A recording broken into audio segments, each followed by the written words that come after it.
Elections are here. The whole world is curious. Who will be the next leader of the growing India? Both BJP and Congress are fighting hard for the 2024 Lok Sabha election. The race is on to lure the voters to their side. The ruling party BJP and Prime Minister Modi eyes to continue his third term. तीसरे term में दुनिया की पहली 3 economies में एक नाम भारत का होगा. Whereas Congress has brought together all the opposition to defeat Prime Minister Modi. ना आपको बेरोजगारी के बारे में बताएंगे, ना आपको महंगाई के बारे में बताएंगे, आपको कोई किसान नहीं दिखेगा, कोई मजदूर नहीं दिखेगा. Both the parties have released a document to attack each other. The BJP has released the white paper. Sir, I rise to lay a white paper on the Indian economy. White paper on its performance, which talks about how the UPA government managed the Indian economy poorly in 2014. When you don't put the nation first, when you put your first family first, have other consideration than transparency. The results are out there for you to see. But now in 2024, it's thriving with prosperity. Pulling out an Indian economy which was in a state of fragile 5 to reach the stage of top 5 economy and on the verge of reaching top 3 position. Also mentioning how the Congress caused issues with scams and loan waivers. In response, the Congress party also released black paper. आज black paper against the government निकाल रहे हैं. black paper a black paper To inform the people of India about the mistake and wrongdoings of the Modi government during their past 10 years in power. One good thing is that both papers use facts and figures. Even though some people might see it as just politicians arguing, as citizens we should be glad these discussions give us real information to think about. They help us understand what the BJP and Congress think. This will make the debate between BJP and Congress more interesting for everyone. As voters, it will help us understand how the country is run better. So, I highlight the key points from both the papers, which I feel are super important. If you would like to go through the whole paper, I'll attach the link of both documents below in the description. Let's get started.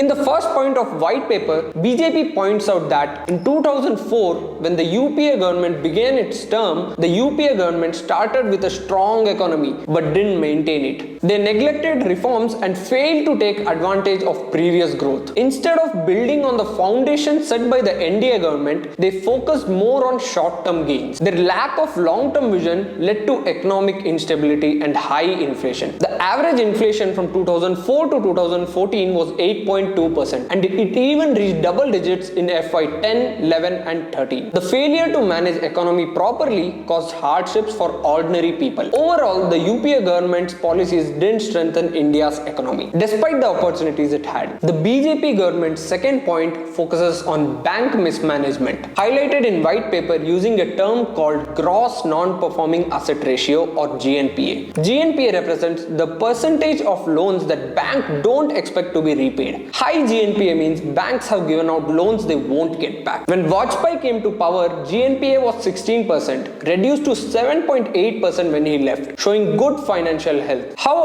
under UPA, GNPA rose to 12.3% by September 2013, indicating thousands of crores in additional bad loans, hurting banks and the economy. Furthermore, the white paper reveals 44% of bad loans weren't even counted, which could have added 6.7% to GNPA. In reality, GNPA increased from 7.8% under Vajpayee to 19% under UPA government. This shows that a significant portion of loans couldn't be recovered due to UPA's lack of bank regulation. Let's discuss the third point highlighted in the white paper, which focuses on mismanagement of Forex reserves by the UPA government. In March 2004, India had 17 months of Forex reserve, but by September 2013, it decreased to just 6 months. To address this, the Congress government introduced FCNRB accounts in September 2013 to boost Forex reserves. FCNRB accounts are deposit accounts for non-resident Indians or NRIs, where money can be deposited in foreign currencies. By offering higher interest rates, the RBI attracts Forex from around the world, raising $26.6 billion.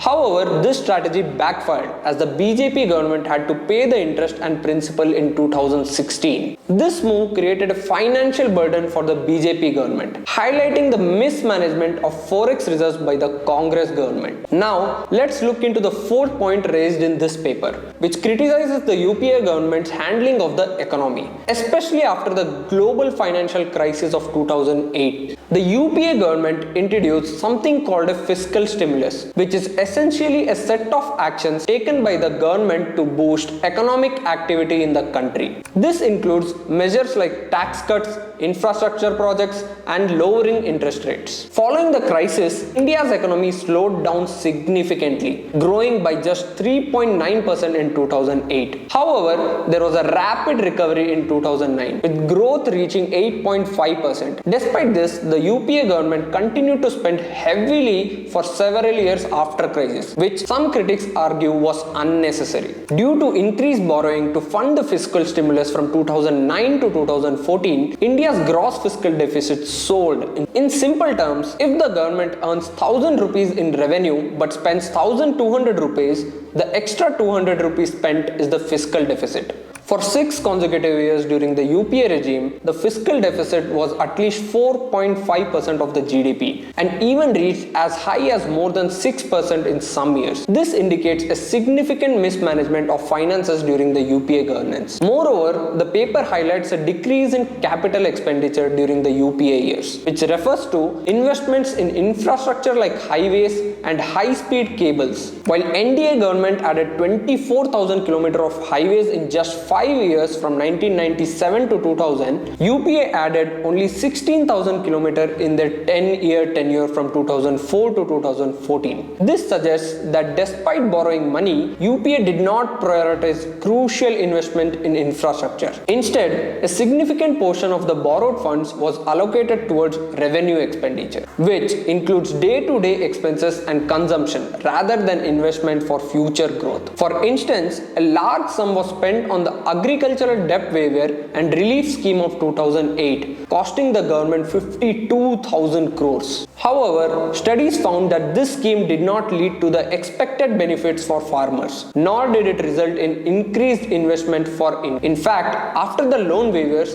bank reduced lending to areas where borrowers had defaulted on their installments. Furthermore, the white paper highlights that the UPA government did not fully utilize the allocated funds for social sector schemes. While the NDA government had 37 crores of unspent budget for the social schemes, the UPA government had much higher amount of 94.6 crores left unutilized. This indicates, according to the white paper, that the UPA government was irresponsible in allocating funds towards social welfare programs. Lastly, the white paper criticizes the UPA for numerous scams that occurred during its tenure in India. These include scandals such as the Satyam scam, Commonwealth scam, coal scam, and several others. Now, moving on to the black paper released by the Congress government. According to this document, the unemployment rate has reached its highest level in the past 45 years. Shockingly, the black paper reveals that 2 unemployed individuals die by suicide every single hour. In 2012, total unemployment for all age groups was 1 crore people, which has now surged to 4 crores in 2022. Additionally, youth unemployment has doubled from 6% in 2011-12 to 15% in 2019 and 20. But wait, there's more. The black paper also highlights that the workforce under the age of 30 decreased drastically from 10.34 crores in 2016 to 17 to just 7 crores by the end of 22-23. To worsen matters,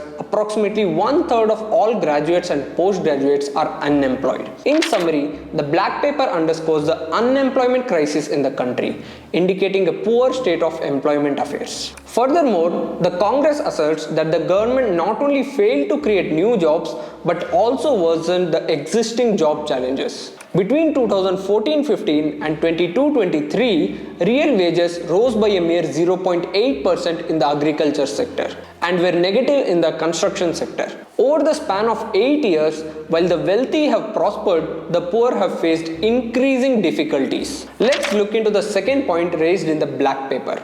Here, the BJP government is accused of what's termed as tax terrorism.